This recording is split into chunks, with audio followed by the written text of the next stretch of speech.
నమస్తే welcome to Yadav vision. నేను మీ నక్క మహేష్ యాదవ్. ఈ రోజు నాగోల్లోని శుభం కన్వెన్షన్లో అఖిల భారత యాదవ మహాసభ కార్యవర్గ సమావేశం జరగడం జరుగుతుంది. దాంట్లో భాగంగా అనేక జిల్లాల నుంచి యాదవ సంఘం అధ్యక్షులు వారితో పాటు యాదవ సంఘ సభ్యులందరూ కూడా ఈ కార్యక్రమానికి హాజరు కావడం జరిగింది.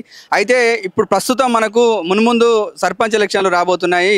సో జిల్లాలలో ఒక జిల్లా సంఘం అధ్యక్షులుగా వీళ్ళు ఏ విధంగా యాదవ సంఘాలకు అదేవిధంగా యాదవ అభ్యర్థులకు ఏ విధంగా వీళ్ళు సలహాలు ఇస్తారో తెలుసుకునే ప్రయత్నం చేద్దాం. నమస్కారం అన్న. నమస్తే. సిద్ధిరాజ్ యాదవ్, జనగాం జిల్లా అఖిల భారత యాదవ మహాసభ జిల్లా ప్రెసిడెంట్ను. మేము జనగాం జిల్లా నుండి ఉమ్మడి వరంగల్ జిల్లా నుండి రాజకీయ ఒక వేదికగా తయారు చేయడం కోసం, యాదవులను ఒకతాటి మీద తీసుకురావడం కోసం మేము గ్రామాల నుండి జిల్లాల వరకు కూడా పెద్ద ఎత్తున కూడా కమిటీలు వేయడం జరుగుతుంది.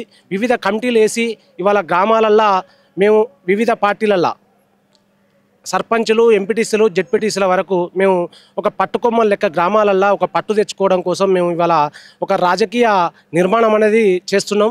అందులో భాగంగా మా యువతరాన్ని ముందు పెట్టి ఇవాళ రేపు రాజకీయాల్లో కీలకంగా వ్యవహరించాలంటే మిగతా కులాలతోటి కూడా ఆదర్శంగా ఉంటూ, మేము మాట ఇస్తే తప్పం యాదవ కులం, ఆ కులం నుండి అన్ని కులాలతోటి ఆదర్శంగా ఉంటూ మా ఓటు రాబట్టుకోవడం కోసం మేము అన్ని కులాలకు సేవ చేసుకుంటూ వాళ్ళకు తల వంచి మేము సేవ చేస్తాం. కాబట్టి రాజకీయంగా మేము బలంగా ఉన్నాం. కాబట్టి ఇవాళ కులాల వారిగా చూసుకున్నప్పుడు యాదవుల కులం అన్ని కులాలకు ఆదర్శంగా ఉంటారు.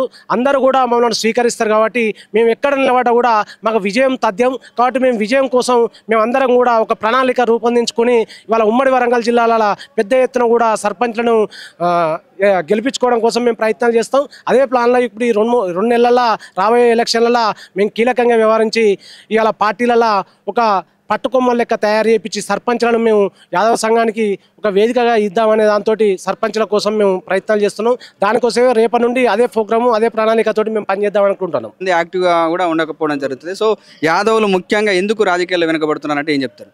అంటే మా వృత్తిపరంగా చూసుకున్నప్పుడు గొర్రెలు గాయడం అనేది మా వృత్తిలో ఉన్నది. మిగతా వాళ్ళకు ఇవాళ ఈ భారతదేశానికి, ఈ ప్రపంచానికి మేము ఇవాళ ఆరోగ్యానికి అందించడం కోసం ఇవాళ పుష్టికరంగా మేము పశుపోషణ చేసి ఇవాళ పాలు అందించడం, పెరుగు అందించడం, ఇవాళ ఏ విధంగా చూసుకున్నా కూడా మేము అన్ని రకాల వర్గాలకు కూడా మేము అన్ని రకాలు అందించడం. ఇవాళ మేము సేవ చేసుకుంటూ ఉన్నాం తప్ప మేము ఎప్పుడు కూడా ఆశించలే. రాజకీయాలలో కూడా మేము కూడా సాధించాలంటే మేము కూడా మాకు ఒకప్పుడు రాజకీయ చరిత్ర, రాజుల చరిత్ర ఉంది. కాబట్టి ఇవాళ ప్రధానంగా రాజకీయాలు అనేవి కూర్చున్నాయి. కాబట్టి ఈ రాజకీయాలలో కూడా మేము కీలకంగా వ్యవహరించాలంటే మిగతా కులాలకు ఆదర్శంగా ఉండుకుంటూ మేము ఇవాళ రాజకీయాలు చేయాలనే దాంతో ఇవాళ ముందుకు వస్తున్నాం. మా వెనకాల కూడా మిగతా కులాలు కూడా మాకు సపోర్ట్గా ఉన్నాయి.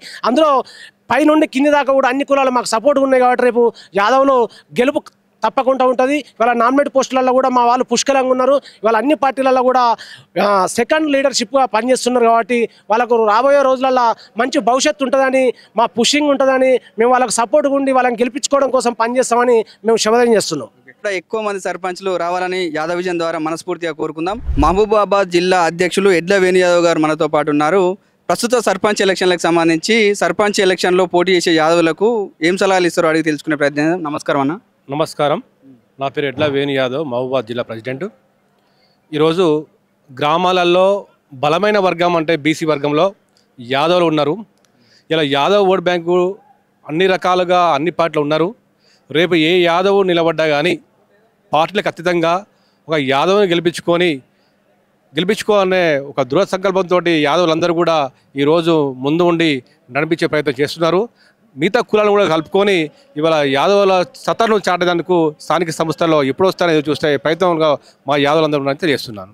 యాదవులకు చైతన్యం చేసే విధంగా అదేవిధంగా మండలాల్లో కూడా కమిటీలు ఏర్పడాల్సిన అవసరం ఉంటుంది. సో మీరు ఏ విధంగా మహబూబాబాద్ జిల్లాకు సంబంధించి ఏ విధంగా కృషి చేస్తున్నారు? ఈరోజు ఈ యాదవ సంఘంలో ముఖ్యంగా యువతను, మహిళలను మనం ప్రోత్సహించాల్సిన అవసరం ఉంది. కాబట్టి ఈరోజు ఎక్కువ శాతాన్ని కూడా ఇలా యువతకు అన్ని రంగాలలో కూడా వాళ్ళకు ప్రాముఖ్యత ఇచ్చి, తర్వాత మహిళలకు కూడా వాళ్ళ యొక్క మన యాదవ సంఘం గురించి తెలియజేస్తూ రాబోయే రోజుల్లో కూడా యువతకు మరియు మహిళలకు కూడా రాజకీయ రంగం కూడా ప్రాముఖ్యత ఇవ్వాలని కూడా మేము అన్ని పార్టీలు కూడా డిమాండ్ చేస్తున్నాం. ప్రస్తుతం మనం చెర్లపల్లి కార్పొరేటర్ బొంతు శ్రీదేవి యాదవ్ గారితో ఉన్నాము.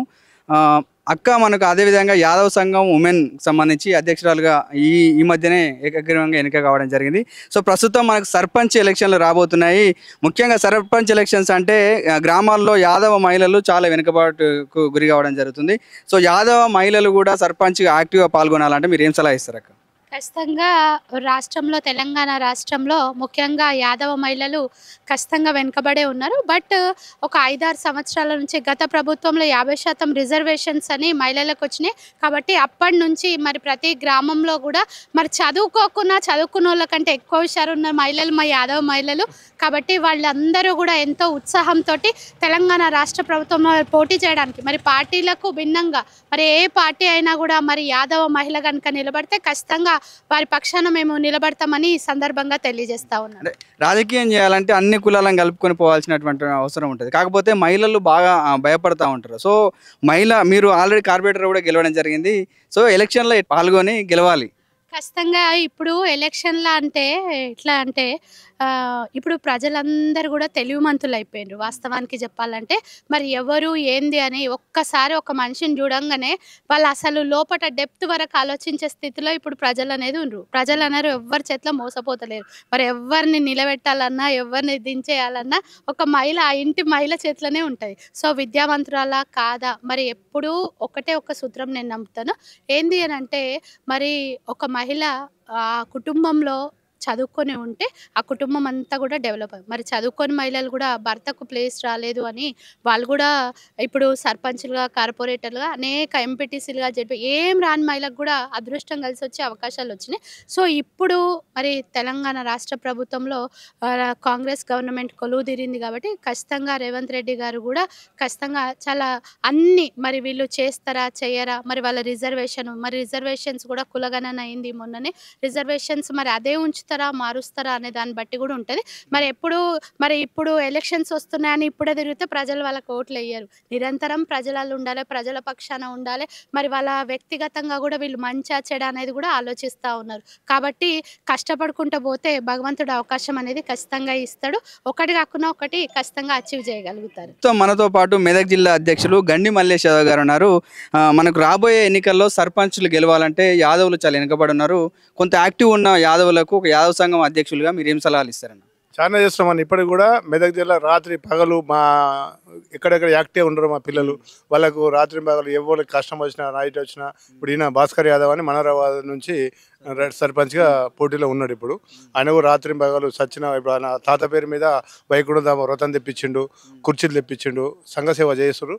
మేము అట్లనే అందరికీ ఈయన కూడా కౌన్సిలర్గా 11వ వార్డు 2వ వార్డుగా మల్లేష్ యాదవ్ పోయినసారి వేరే త్యాగం చేసిండు. ఈసారి ఆయన కూడా పోటీలో ఏ పార్టీలకు అతీతంగా ఈయన బీజేపీ నుంచి చేస్తున్నాడు, ఈయన ఇండిపెండెంట్గా చేస్తుండు, ఈయన సర్పంచ్గా చేద్దాం అనుకుంటుండు గన్పూర్. ఇట్లా ప్రతి కాంగ్రెస్ కానీ అన్ని పార్టీలు మన ఏ పార్టీలో మా శాస్త్రం ఏమైంది మోడీ శాస్త్రం ఏ మందరంలో కట్టండి మా మందరం వెళ్తే అనిపాయి. మా యాదవులు చైతన్యం కావాలి, చాలా వెనుకబడినరు, విద్యలు వెనుకబడినరు. రాజకీయంగా ముందుకు వచ్చి మనను ఏ గవర్నమెంట్ వచ్చినా మనకు గుర్తించాలని పెద్ద సంఖ్య పెద్దది. 18% ఉన్న యాదవులను మనం వెనుక చేస్తారు. ఈ స్థానిక సంస్థల్లో బాగా ముందుకు వచ్చి అట్లే సర్పంచ్ గెలిచి ఎంపీటీసీ గెలిచి రేపు ఎమ్మెల్యే కూడా గెలిచిన స్థాయి పోవాలని చెప్పేసి నా కోరిక. అయితే ఒక యాదవ సంఘం అధ్యక్షుడు మండల కమిటీలు కూడా వేసే బాధ్యత ఉంటుంది. సో ఎట్లా విస్తరిస్తున్నారు? అన్ని పిలుచుకుని యాక్టివ్గా ఎవరు సంఘానికి ఎవరు టైం ఇస్తారో వాళ్ళని పిలుస్తున్నాము. అందరినీ అన్ని కులాలు అన్ని ఊళ్ళకి వెళ్ళి ప్రతి సభని పిలుస్తున్నాము. సంఘానికి ఎవరు యాక్టివ్గా ఉంటే వాళ్ళను పేరు డిక్లేర్ చేసుకుంటే వాళ్ళకు నామినేట్ పత్రాలు ఇచ్చుకుంటూ వస్తున్నాం. మీటింగ్లు కూడా నిర్వహిస్తున్నాము. ఇంకా ఇది చేద్దామంటే కొద్దిగా వెనుకబడిపోయినది 100 సంవత్సరాలు చేద్దామంటే రేపు కూడా అది కూడా 101 సంవత్సరానికి వచ్చి కాబట్టి అది కూడా 100 పూర్తి సందర్భంగా అవి కూడా ప్రతి మండలంలో చేయాలని చెప్పేసి మా అధ్యక్షులకు ఎంకరేజ్ చేస్తూ ఉన్నాం. అది కూడా నడిపిస్తాం. Thank you Mallesh Yadav. మెదక్ జిల్లాలో కూడా ఎక్కువ మంది సర్పంచ్లు రావాలని మనస్ఫూర్తిగా కోరుకుందాం. సో మా యాదవ్ విజన్ ఛానల్ని 10 మందికి చూపించండి, చూస్తూనే ఉండండి, సబ్స్క్రైబ్ చేయండి, షేర్ చేయండి. ధన్యవాదాలు.